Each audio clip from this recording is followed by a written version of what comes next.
Nagkarap na sina Senator Ramon Bong Revilla Jr. at Metropolitan Manila Development Authority Task Force Special Operation Chief Edison Bong Nebrija sa Senado nitong Miyerkules ng hapon, kasunod na rin ng inilabas na impormasyon ng huli na sinita ng mga enforcer ang convoy ng senador na dumaan sa EDSA bus lane sa Mandaluyong City.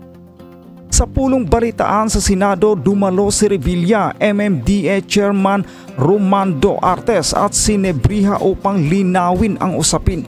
Kinumpronta ni Revilla si Nebrija dahil sa pagbanggit sa kanyang pangalan matapos umanong sitahin ng mga MMDA enforcer ang convoy ng senador sa tapat ng isang shopping mall sa EDSA Mandaluyong nitong November 15 ng umaga.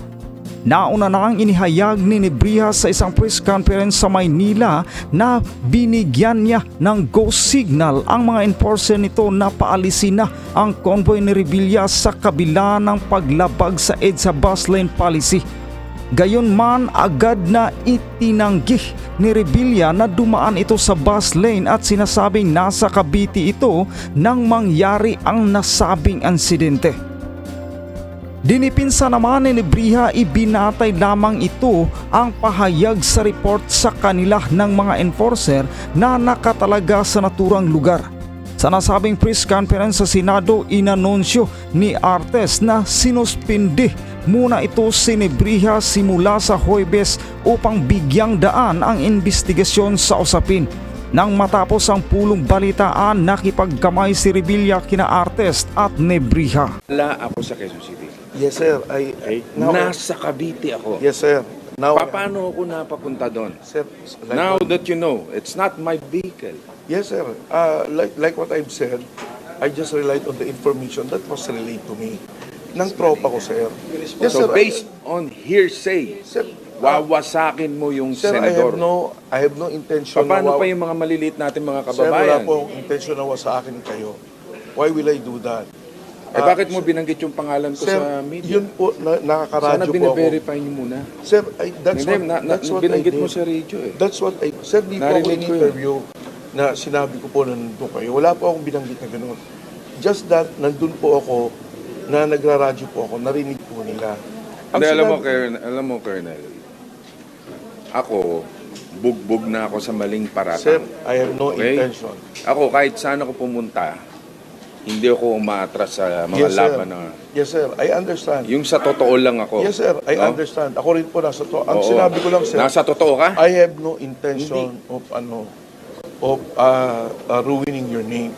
Just that, sir, yun lang po yung information na binigay sa akin. So I relied on that. If it was a mistake, then I like what I said kanina, sir.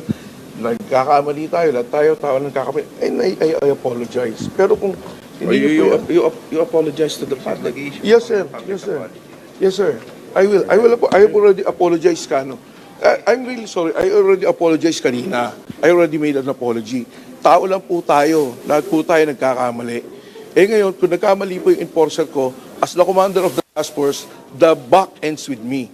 I do not need to present the enforcer anymore. Kung nagkamali siya, ako na po ang sasagot noon. Ngayon, sir, wala po akong balak ipatanggal. Kung ako na lang, di ako na lang po.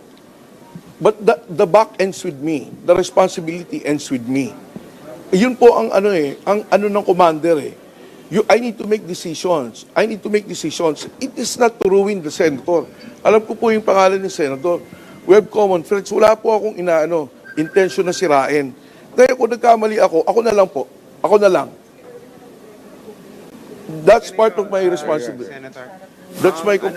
ang decision po ng management, we discussed it kanina.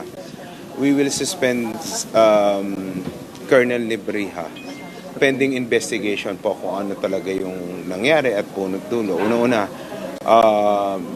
itapes na may mga violations po kasi bakit naglilik yung pangalan ng mga nahuhuli, which is hindi naman po dapat. And second, kahit naman po sino na nag-name drop, hindi naman po dapat pinalilibre. Yun po yung policy namin. Dapat hulihin kung Yes, sino sir. man yung di ba? Yes, Tikitan nyo. Yes, sir. Kasi ang dami po talagang nag-name drop. And ang instructions ko naman po, kahit na nag-name drop, ay hindi po talaga dapat payagan. It's just that, yun nga po ang sinasabi ko kanina kay Colonel Nebrija, na bakit lumalabas yung mga pangalan, lalong-lalo na yan kung mali pala. Kawawa naman yung mga napapangalanan na mali. Kaya nga po kami na andito para kasama po ako na mag-i-issue ng public apology sa inyo at to clear your name, Senator. Senator Revilla, yung message na kay Mr. Revilla, sir? Alam mo, as you said, no? Yes, sir. Tao lang kayo, nagkakamali. Yes, sir. And Kaya that's why I I... apologize, sir. Pero masakit kasi yan eh. Yes, sir. I know the Masakit feeling, yun. sir. And ayoko, That's I'm why sure, I dito sa mga pangyayaring nito, meron pa rin mambabash pa rin sa amin, and that is so unfair.